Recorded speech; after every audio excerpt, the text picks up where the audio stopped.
Well, good afternoon, Mr. Bell. Hope you are doing good. You are here in Pakistan from last 15 days. So I have some question regarding that trip to ask. Is it okay if you are okay with that? Happy to oblige. So my first question was the feedback about the trip. To begin, is why did I want to come to Pakistan to start with? The reason that I wanted to come, and I wanted to come for years, I wanted to do two things. I wanted to stay in the area where the Gandharan civilization made the first objects of Buddha, and I wanted to see that for my very self. The second is I'm a keen photographer, and I wanted to see some of the recognised mountain scenery and take photographs. Well, Mr. Bell, my second question is which area you like more interested? That comes back to my answer for the first question, and I came here to see evidence of the Gandharan civilization and to take photographs. So my best part of the Gandharan civilization was the Peshawar Museum, where the guide, Rafay, convinced the museum to open especially for me as they were closing, and I saw the most wonderful collection of Gandharan statues that I have ever seen in my life. The second part was in the photography and the wonderful scenery that I saw in the mountains, particularly in Hunza, which was extraordinary, and remarkable ranges of mountains, snow-capped mountains, and I would urge people to go to Hunza just to see the scenery. No. If I had to, and I think I'm asked to compare Hunza and Shadu,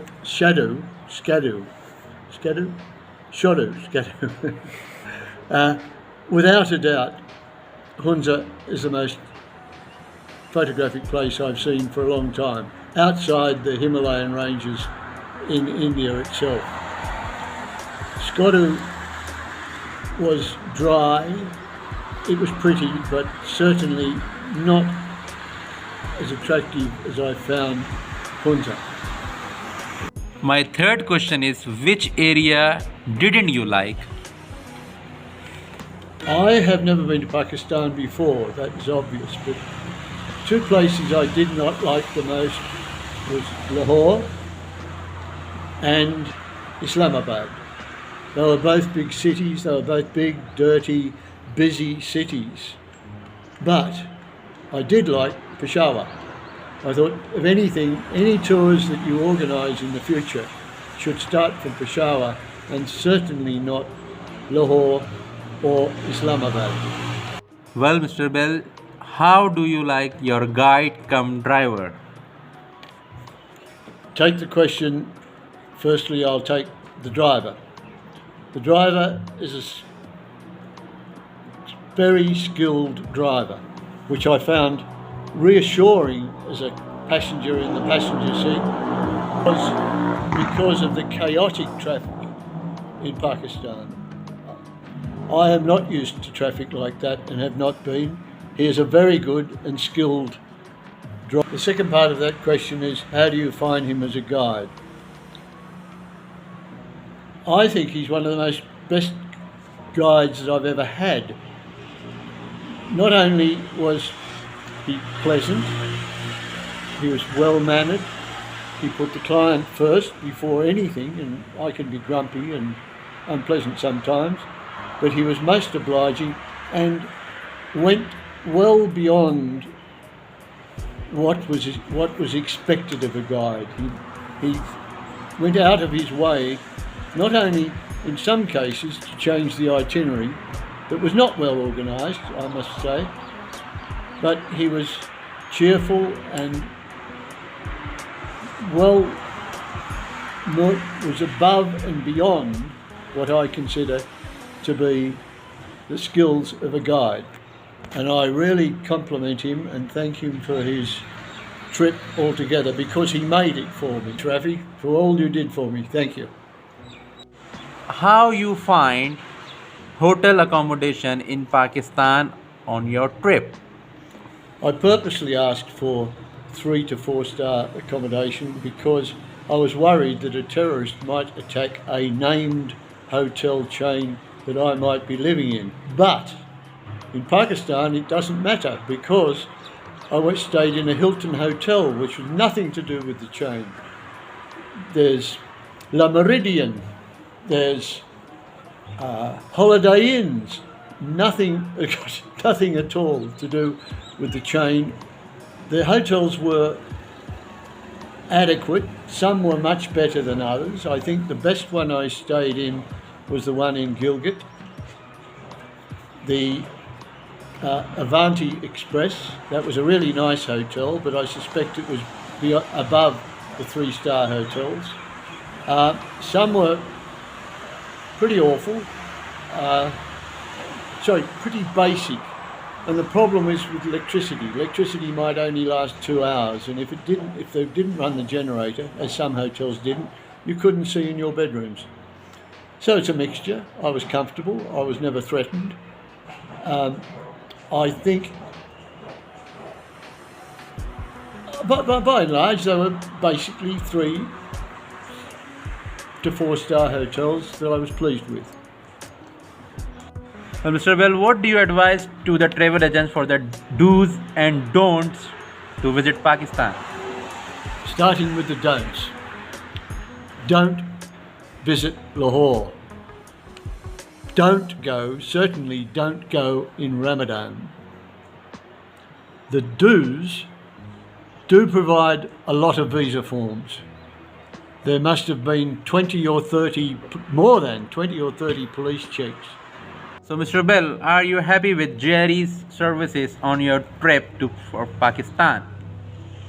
Well, quite frankly, I was disappointed in one aspect, that the itinerary changed, not for Jerry's fault, because of snowfall, because of other problems that happened relating to closures of areas. But I was disappointed that I was told by the guide and not informed of the change by Jerry himself. I didn't get an itinerary till I started yelling for it, and I wasn't particularly happy with the last 5 or 6 days. I know it's beyond the agent's control, but if I didn't have Rafay to look beyond some of the suggested itineraries that were wrong. For instance, we had to one day drive 10 hours to get from where we were sleeping to where we were going, and 10 hours meant about 7 hours of it in darkness, and that was wrong. That was absolutely wrong. With the mountain roads and it was a terrible nightmare to try and do this. And so we changed the guide suggested, or Rafay suggested, that we change the itinerary. And you shouldn't have to do this. An experienced tour group would know that particular problem.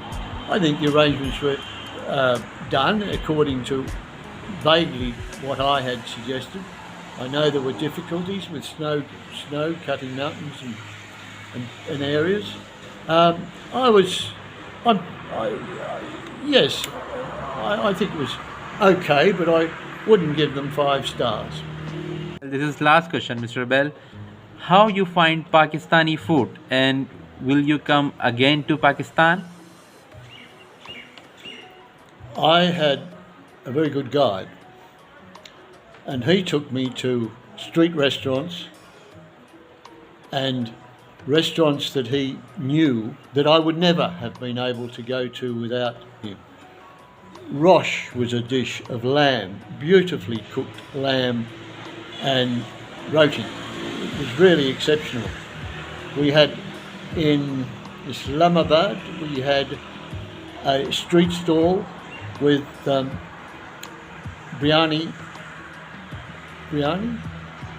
biryani, Kebab biryani. kebab biryani. In Lahore. I was in Lahore. It really was fun. I mean, most of the people most of the people that I associate wouldn't have bothered to go, would be frightened to go to a street stall. Oh, that was the first night. But kebab biryani and the Karahi. karahi. You mean karahi? Where did I have the karahi? We have in Peshawar. We Yes, had in Peshawar. I think the most interesting thing was that I have eaten food in street stalls before, but the experience in a lot of street stalls in stopping at lunch and having in a very rough little shop kadai in the mountains somewhere, some mutton soup and biryani rice. Lovely.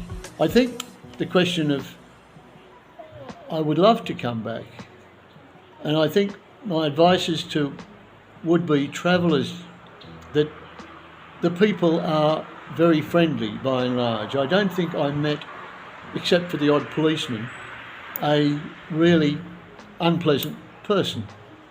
And if you learn a few words, like salam alaikum, or alaikum salam, or shukriya and tiga, if you shake hands, touch your heart, you'll have a friend for life. And I will return sometime, and I'd love to see the bottom part of Pakistan. I've seen the top part, but I'll have some new friends in Karachi, and I'd like to see them at one time in my life. Thank you for organising the tour. Thank you both Sheesh and Jerry's and more in particular, I must say that Rafay Khan made that trip for me. No one would have had as good a trip if they didn't have Rafay to drive them. Thank you, Rafay.